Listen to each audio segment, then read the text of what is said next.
Hi everyone, and welcome back to my War Games hobby channel. Now, it's been a little while since I've managed to put anything online because, believe it or not, although I'm not leaving the house very much at the moment, I've actually been really busy on other things which I won't bore you with at the moment. And so I've had a game on the table ready to play for almost a week. Yesterday I managed to play the game, or at least most of it, and I recorded it all and I was going to edit it last night. But then, believe it or not, I had a big technical issue. There was no sound on anything I did, which is really annoying because I've got all this footage, almost 2 hours of footage, which I'm going to try and edit down to about an hour. And there's no sound and I just can't get it back. So that's a real big disappointment. I don't want to start the game again. So in fact, I did finish it late last night. I decided there's no point in waiting for daytime to play again. So I just finished the game and it was really interesting. And what I'd like to do is I'm going to talk you through the game and show you what happened and point out some of the interesting things that were quite important as to how the game developed. So I'll do that instead. So bear with me. And I'll talk you through the game and hopefully you'll still find that quite interesting. So let me explain first the scenario. I rolled the dice in the normal way and the British turned out to be the attacker. And then I rolled again to see what the scenario was that we were doing. And it turns out that the British are playing capture and the Americans are playing evacuation. So let me read out what that means. The deployment, the British choose a board edge and place a deployment point in contact with it, which is over here, okay? And then they do the same on the opposite board edge, or units deploy normally around these deployment points. So the other deployment point is over here. So I'll then read out the special rules. If you want to use the night fighting rules, you can do. Page 62. Apply until the first clock is drawn. And you choose whether to fight in darkness or in twilight.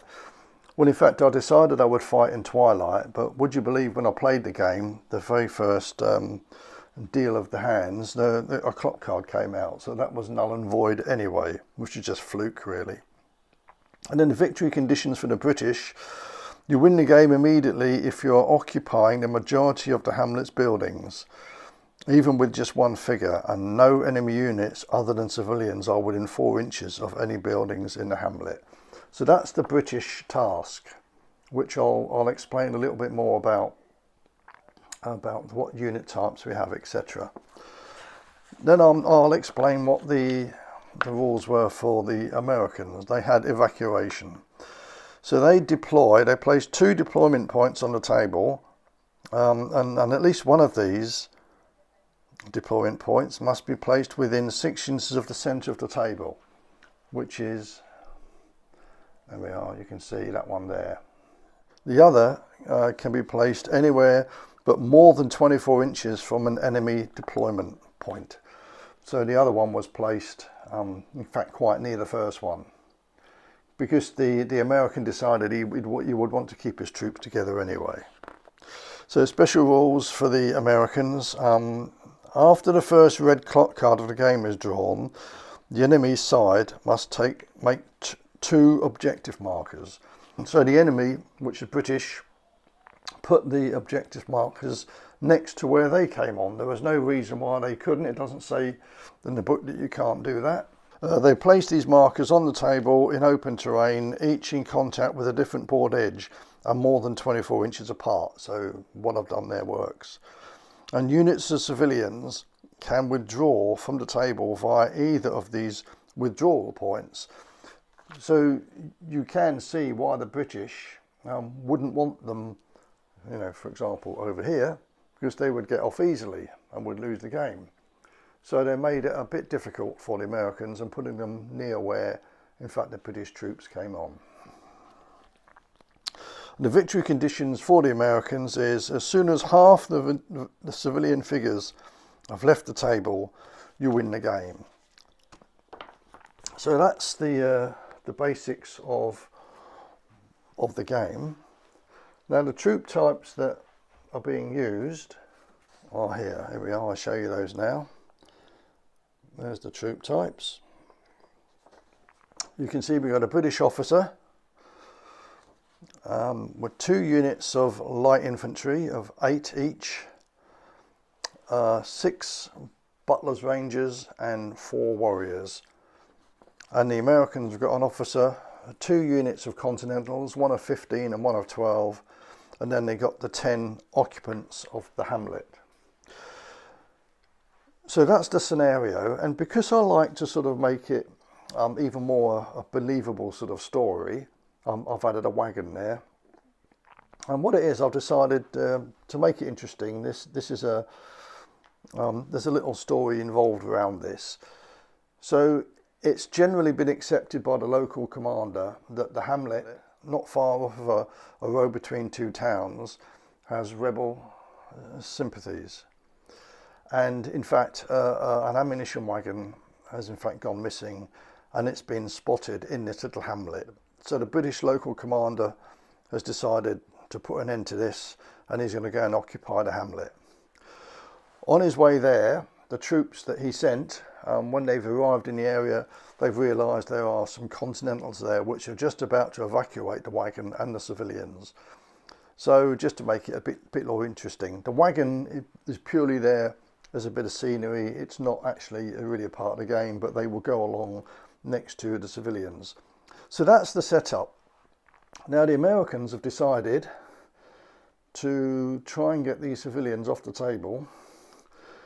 They put 1 unit here and another one there, so they've got 2 different sort of choices really, and they can go either way. And they've only got to get half off, so that's why they split them into 2 units, and their leader is in the middle here.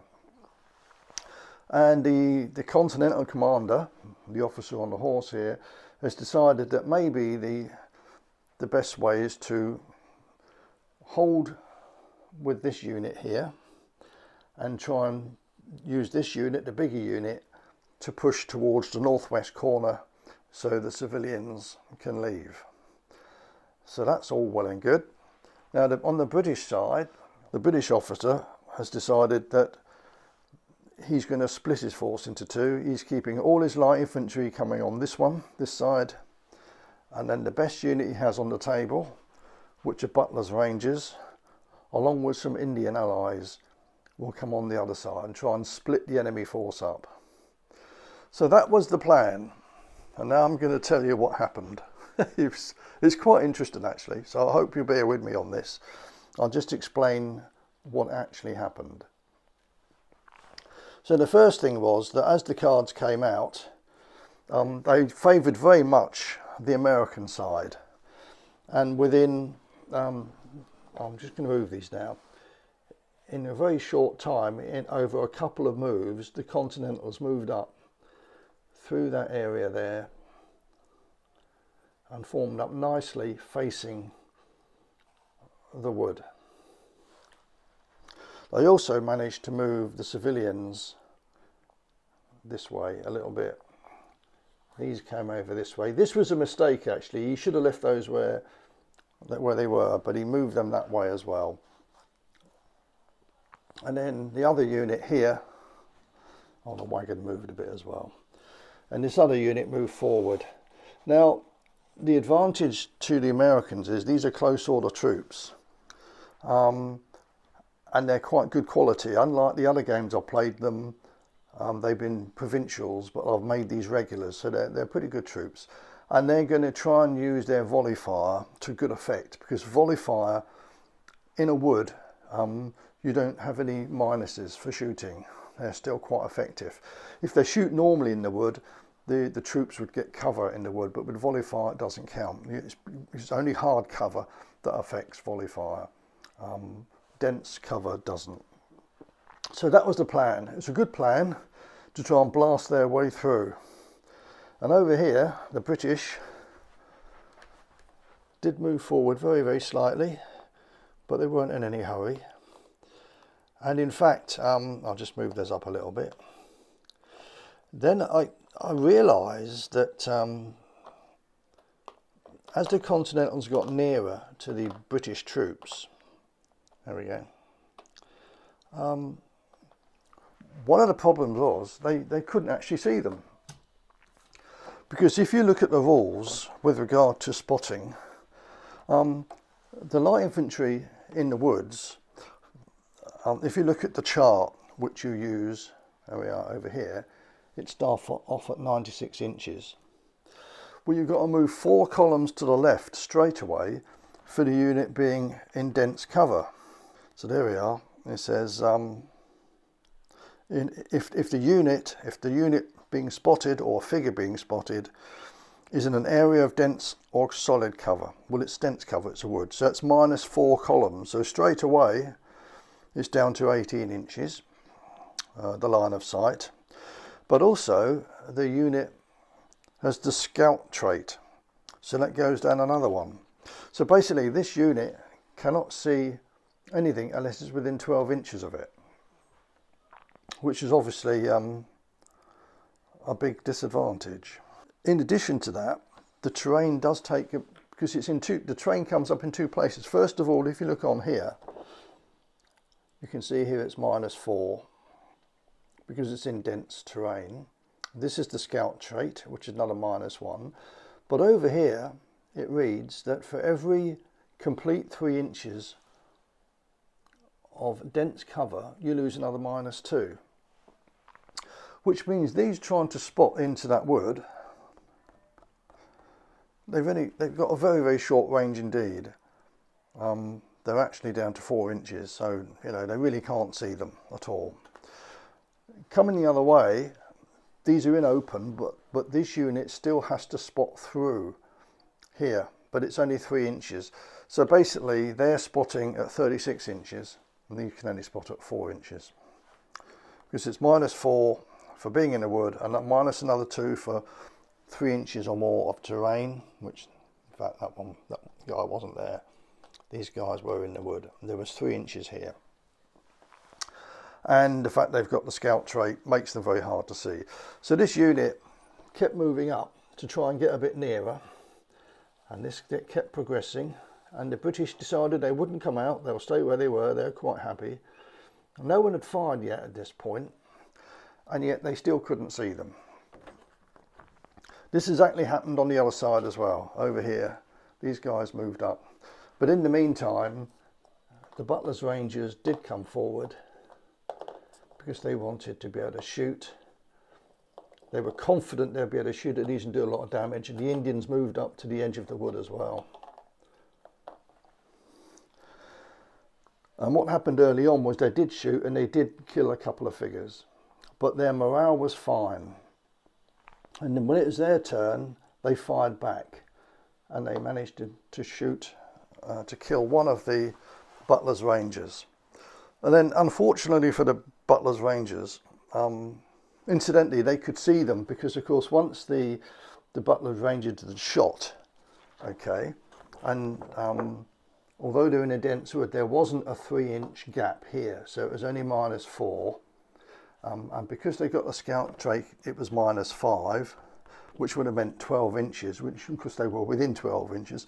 But in addition to that, once they shoot and there's smoke, it goes plus 3 anyway. So it ended up, they had about a 36-inch range.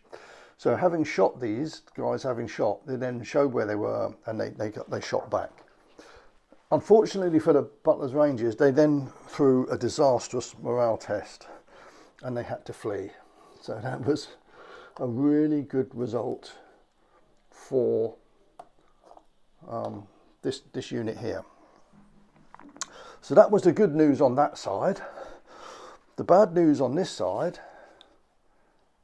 was that all these troops opened fire and caused some casualties on the Continentals, 3 casualties. Their morale was actually okay, they did survive that. But when they opened fire, when they fired back, when it was their turn, They actually didn't cause any casualties at all. They actually missed completely, although it did mean that the unit, the two units in here and the officer had to do a morale test. One unit was shaken, the other one was fine. The officer, unfortunately, got flea, so he went backwards with flea, which was not very good. The officer abandoning his troops. But that was the high point of the Continental action over there, because as the game progressed, these guys were shooting and were causing more and more casualties on this unit. And in fact, in one move, they had a bit of a disaster. The British rolled well, and they lost another 6 men. So suddenly, they were just down to 6. And they also had a bad morale test, and they started falling back. So, and they were shaken. So it was a bit of a disaster. The British then started moving up to the edge of the wood, and there was a bit of a firefight going on. And for a couple of goes, not much happened. In fact, the light infantry lost one of each of its units. But all these guys moving up here. Now, the reason this firefight went the way of on the British side was that because it was short range, there was no minuses for firing at long range. But if you look at their shooting abilities, they're still getting cover for being in the wood. So they're getting these are shooting at -2 for this unit being in the wood. And they were also shooting at a unit that's in extended order. So they were only hitting, instead of being on 6s, they were only hitting on 9s. However, shooting the other way, these obviously weren't in cover. And once these troops got to the edge of the wood, there was no minuses at all for shooting through the wood. And of course, they weren't in extended order, so they were hitting on 6s. So really, it was bad news. The Continentals had dropped a major clangor in advancing here, because it meant that the light infantry in a wood were in a much better position to have a shooting match against the Continentals. And of course that proved to be decisive. And there was nothing these Continentals could do. And in the end, they got virtually what they did. They get wiped out. They all got lost to firepower. And this officer fell back. The light infantry came out of the woods, hoping to capture the buildings. And these light infantry came over this way. Incidentally, this officer eventually did come back. He stood there for two goes. He tried to rally, but he didn't. But eventually he did come back. So the British had won the left flank. But in the meantime, over here, Butler's Rangers, who were retreating, had another bad reaction, and because the edge of the table stopped them from retreating fully, they had to test to see how many men they lost, and they lost 3 more. It was an absolute disaster. So there were only 2 men left. They had to keep fleeing. The Indians, in the meantime, opened fire and did cause a couple of casualties over here. But they also lost 2 themselves when they came out of the wood and tried to cross this open ground. This unit opened fire on it, not volley fire, just normal fire. Eventually they managed to get to this building. Incidentally, you'll notice the buildings, I better mention this, they're not 28mm buildings. I actually don't have any at home. The ones I use are still down the club. And I only had 15mm buildings, so these buildings are slightly smaller than they should be. The barn's not a bad size, but that still, should be bigger. And this one is clearly a 15mm building. But never mind, it's only a game at home, it doesn't matter. So these Indians ended up going into this building, which was good. Now in the meantime, also, the civilians, there's only 2 cards coming out the pack, out of the deck. So the civilians, were quite slow to react, but they realised they were in the wrong position, so they started going back this way again, because the northeast exit was in fact open. That infantry unit had cleared the way Butler's Rangers. So the civilians started moving back in this direction. Take the wagon with them. Okay. However, the good news for the Americans was the Butler's Rangers eventually routed off the field, and this unit turned to face the Indians that were in this building. However, the Indians decided they would charge out and attack these civilians. They did kill 2, which was good for them, and the others fled. In fact, they lost 2 more whilst fleeing as well, so that was a bad move for them. There was only 1 civilian left here running away near the wagon. And then unfortunately for the Indians, they got shot to bits by these guys, so they were gone. So the entire right flank now was open for the Americans to escape if they can get these civilians across the table in time. In fact, they started moving across as quick as they could, although not many cards came up, but they did manage to get them moving. But the British were coming across here. Well, go up to this point here to cut off that other retreat, and also to capture this building if need be, and the other British were moving across this field. And at this point, the last clock card came out for the end of the 3rd turn. So in fact, the game ended, and you could only really call it a draw because neither side had achieved their objectives. The Americans, if they could have got these civilians over here, they would have won, but they just ran out of opportunities to do that. And the British were in a stronger position because they had much more troops on the table, and they could have either captured these 2 buildings or probably cut off the retreat of the Americans. So I would say it was a draw, but in favour of the British. So it was an interesting game. The turning point for the British was when they managed to hold the wood, and in fact use the wood to great effect. The Continental should never have moved up into this position, because it meant that if they had stayed back, the British probably would have come out in the wood, but they didn't. They thought they were doing the right thing, moving up and using volley fire, but the volley fire, when they did use it, was so ineffective, and the morale checks for the Brits meant they were fine. The opposite over the other side, this Continental unit, the smaller of the 2, did really, really well. They managed to force the Butler's Rangers, which was the best British unit on the table, really. They only caused 1 casualty, but it caused them to flee, and in the end they routed as well. The morale dice I threw for them, though, didn't help. I threw my usual terrible morale dice. And the Indians did quite a good job. They managed to kill a couple of Continentals here, actually get in the building, and then even managed to destroy half of the civilians on the table. The idea was that they might have been able to attack the other ones as well, and if they'd done so and managed to kill a few of those, then the Americans couldn't have won.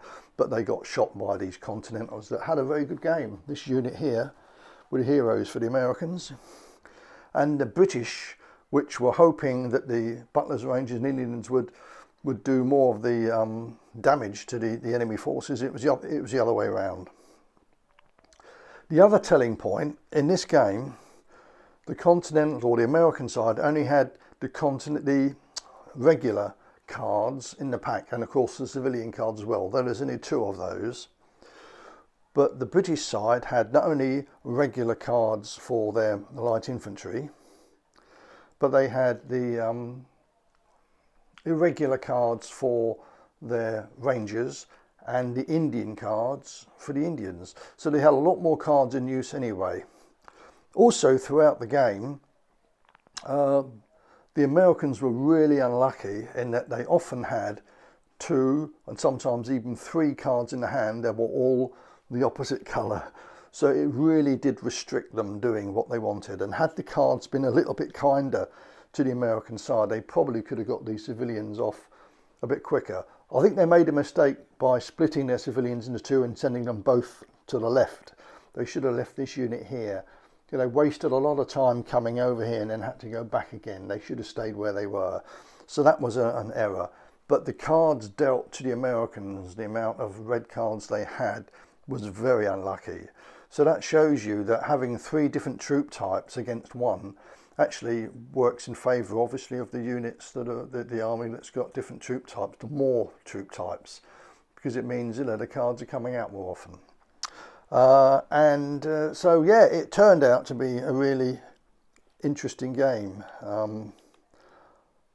I didn't want to do it all again. I just thought talking it through and showing you what happened and how the rules can work and how the spotting is so important.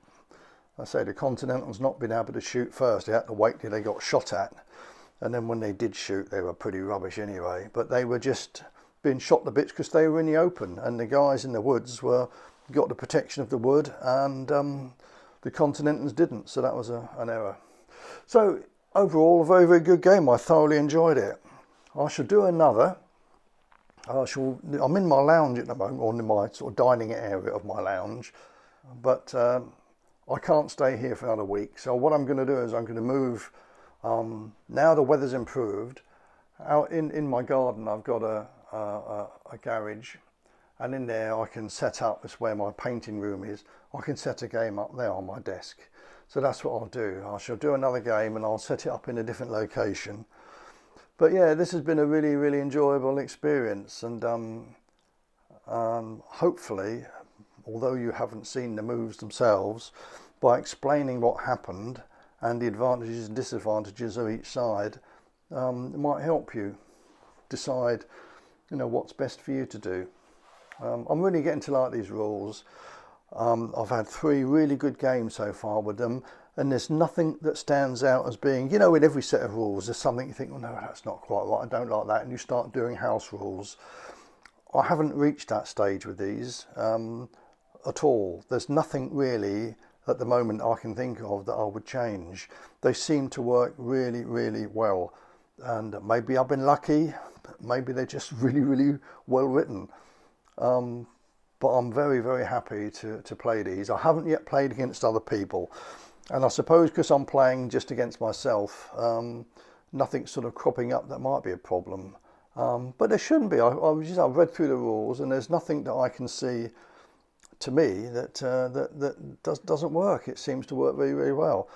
A lot of it is luck of the dice, and a lot of it is luck of how the cards come out of the pack.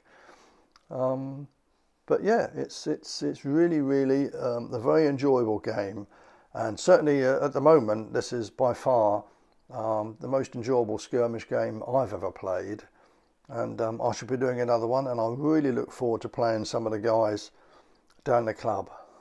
I know Dom, my mate Gamer Dom, who's also online, is looking forward to giving me a game.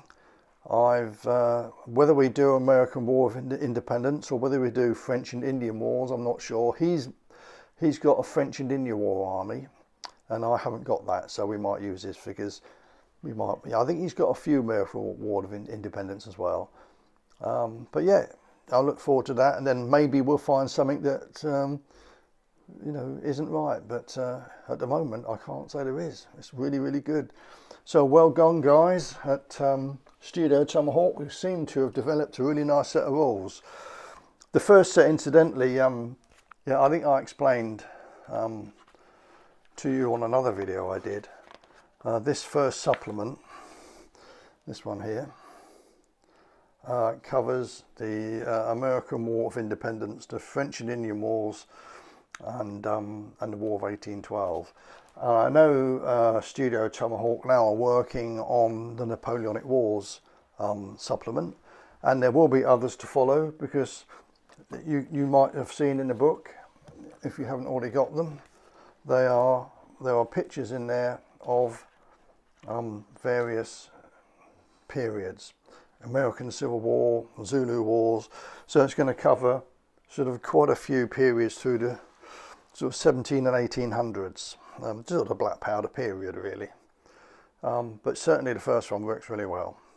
One last thing from me. I think I mentioned before that when I started putting these videos on, I was using my normal channel, which also includes another hobby of mine, which is lawn bowls. I'm a qualified coach and I do a lot of coaching videos for new players.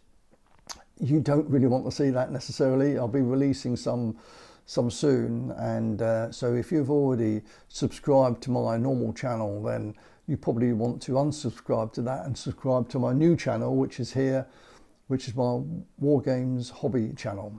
And this is where I'll be putting all new videos, anything to do with wargaming, not just muskets and tomahawks. But if, of course, you're interested in lawn bowls, then stay subscribed to that one as well. But I'm sure you probably won't be. They're two completely different types of hobbies. So do subscribe to this new channel. I'll try and do one. I don't know how often I'll post it. It's not necessarily going to be weekly, but I'll try and do one every couple of weeks, some sort of war games theme. Usually, you know, maybe a battle at home or reports on various other things going on in this wonderful hobby. So that was just a reminder that do subscribe to this new channel of mine, and you'll just be told when, or informed when I do new videos, and you won't then see all the lawn bowls ones that I do, which will bore you to tears if you're not into lawn bowls. Right guys, so good to see you all. Hopefully it won't be long before we'll be able to get together and have a game. Probably about another month really, I don't know. Sooner the better really. But in the meantime, we just have to enjoy our hobby at home, won't we? And make the best we can of it. So see you again soon guys.